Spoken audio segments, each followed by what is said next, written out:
সুপ্রিয় দর্শক, TNN TV 24 থেকে শুভেচ্ছা জানাচ্ছি। আমি নাফিজ আশরাফ। মহাতীর্থ লাঙ্গলবন্দ মহাষ্টমী পুণ্যস্নান উৎসব চলছে নারায়ণগঞ্জের বন্দর উপজেলা লাঙ্গলবন্দ এলাকায় ব্রহ্মপুত্র নদে। এই ব্রহ্মপুত্র নদে প্রায় 20টি স্নানের ঘাট আছে এবং 20টি স্নানের নির্ধারিত ঘাট ছাড়াও অনেকেই ঘাটের বাইরে যেখানে যে সুযোগ পাচ্ছে সেখানে স্নান করছে। এখানে দেশ বিদেশের 10 লক্ষাধিক লোকের আগমন পুণ্যার্থীদের উপস্থিতি পূজা কমিটি জানিয়েছে এবং এই 10 লক্ষাধিক মানুষের যে নিরাপত্তা, এই নিরাপত্তার ব্যবস্থায় আছেন নারায়ণগঞ্জ জেলা প্রশাসন, পুলিশ বিভাগ। অনেক বেসরকারি প্রতিষ্ঠান, সেবাদান প্রতিষ্ঠান রয়েছে। তারা কোনো প্রতিষ্ঠান ওষুধ দিয়ে, চিকিৎসা দিয়ে সেবা করছেন, কোনো প্রতিষ্ঠান সেবা করছেন খাবার দিয়ে, কোনো প্রতিষ্ঠান সেবা করছেন তাদের বিশ্রামের জায়গা করে দিয়ে। এভাবেই বিভিন্ন প্রতিষ্ঠান এখানে কাজ করছে। লাঙ্গলবন্দ স্নান গত রাত 2টার পর থেকে শুরু হয়েছে।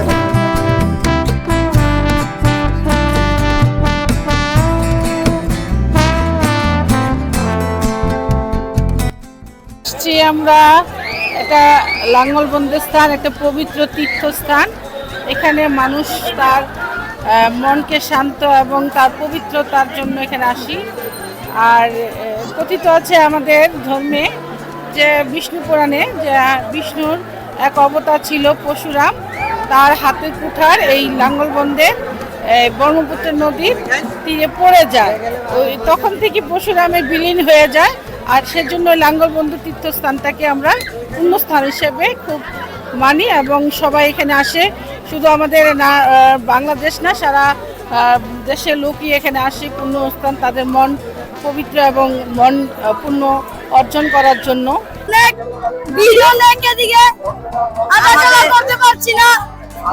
আমাদের পাপ গাঙ্গে ডুব দিলে আমাদের পাপ সব মুক্ত হয়ে যায়। তাই আমরা প্রত্যেক বছর এখানে মাঠে স্নান করতে আসি আর অনেক ভালো লাগে। আজকে এখানে অনেক ভিড়, এদিকে ভিড়ের জন্য হাঁটা যাচ্ছে না, হাঁটতে পারছি না। আমাদের একটু ঠান্ডার জন্য একটু ফ্যামিলি জায়গা যাচ্ছি। আমাদের অনেক ভালো লাগে এখানে ঠান্ডা, খিচুড়ি, অনেক সবকিছু প্রয়োজন আছে। গরমের ভিতরে শরবত তৈরি আছে। এই যে আমাদের সাথীদের সাথে এসেছি এনে, তার সাথে আমরা অনেক জায়গায় যাই ঘুরতে, আমাদের অনেক ভালো লাগছে। সব ভাই বোনেরা কিন্তু একসাথে আসছে, সবাই কিন্তু কাজ করে যাচ্ছে। জেলা প্রশাসন আর এইটা কিন্তু আমাদের জেলা প্রশাসন এই জন্য এখানে নদীর পানিটার প্রয়োজনীয়তা কিন্তু সবচেয়ে বেশি। আমি আপনাদের আবার অনুরোধ করবো, যেহেতু আজকে রাত 2টা পর্যন্ত সময় আছে, আপনারা সবাই সাইড বাই সাইড যাবেন। আপনাদের প্রতিটি প্রশ্নের উত্তর দিব না, এইটা একটা ধর্মীয় অনুষ্ঠান।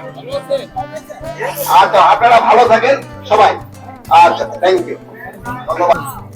আমরা পাপ টাপ করি সারা বছর। ব্রহ্মপুত্র স্নান আমরা বাৎসরিক ভাবে করা হয়, আমরা স্নান করে পূর্ণ হয়। ব্রহ্মপুত্র স্নানে আসে, বছর একবার হয় ব্রহ্মপুত্র স্নান। সেজন্য প্রতি বছর আসি আমরা এখানে।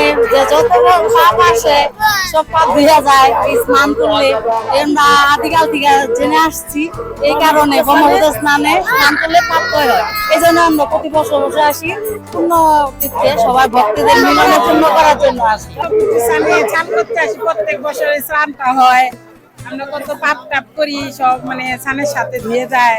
এই তো এই জন্য দীর্ঘকাল থেকে চলে আসছে, করে আসছে সবাই। বাপ দাদারা কইরা আসছে, দাদারাও কইরা আসছে, আমরাও আসছি, যাতে ভগবান পুণ্য করে, ভগবানের আশীর্বাদে আসছি। এই যে আমরা সারা বছর অপেক্ষা থাকি একটা পূর্ণ কাজের জন্য। সবার জন্য সারা বাংলাদেশের আমরা হিন্দু সমাজের ভাই বোনদের সবার শান্তিতে রাখুক, এই করে আমাদের নাঙ্গলবন্দ এই ব্রহ্মপুত্র আমরা আয়সা সুন্দর মতন একটা ডুব দিয়া মনের আশা পূর্ণ করানোর জন্য প্রতি বছর এনে সকলে আসে। একটা আশা থাকে যে প্রতি বছর নাঙ্গলবন্দে স্নান হবে, কখন সব। তাই আমরা এখানে স্নান করলে নাকি পাপ পূর্ণ, আমরা নাঙ্গলবন্দে স্নান করার জন্য আসি।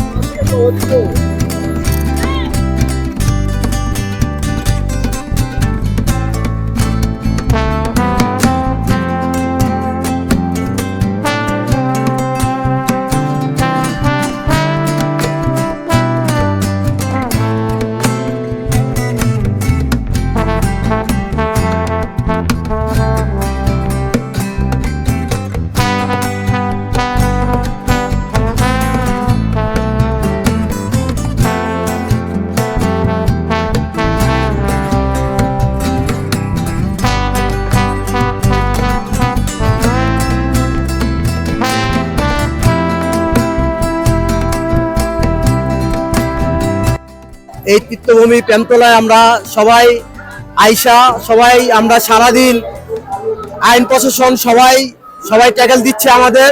আমরা এখানে প্রতি বছরেই এখানে আসি। আমরা এই তীর্থস্থানে আইসা যার যার মনের আশা স্নান করার মাধ্যমে আমরা মনের আশা ভগবানের কাছে প্রার্থনা করি যাতে সবাইকে ভালো রাখে। সারা বাংলাদেশ হিন্দু ধর্মের যারা আছে সবাই যাতে ভালো থাকে। সনাতন ধর্মাবলম্বীদের সবচাইতে ঐতিহ্যবাহী এই মহাতীর্থ নাঙ্গলবন্ধ স্নান উৎসব আমরা মুন্সিগঞ্জের পক্ষ থেকে, মুন্সিগঞ্জ জেলার পক্ষ থেকে আমরা এবছর নিয়ে 18 বছর হলো, অর্থাৎ 1.5 যুগ পূর্তি হলো এই সেবা কেন্দ্রের।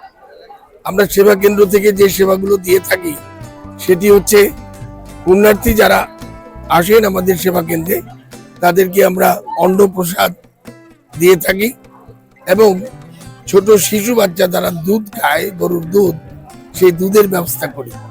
শুধু তাই নয়, আমাদের প্রাথমিক চিকিৎসার ব্যবস্থা ছিল এবং আমরা বিনামূল্যে ঔষধ বিতরণ করেছি। আর আপনারা শুনলে খুশি হবেন, গত বছর ঠিক এমনি সময় রংপুরের এক মা তার শিশু বাচ্চাকে হারিয়ে ফেলে। আমাদের এই সেবা কার্যক্রমে আরেকটি দিক ছিল যে হারানো তীর্থার্থীকে খুঁজে দেওয়া।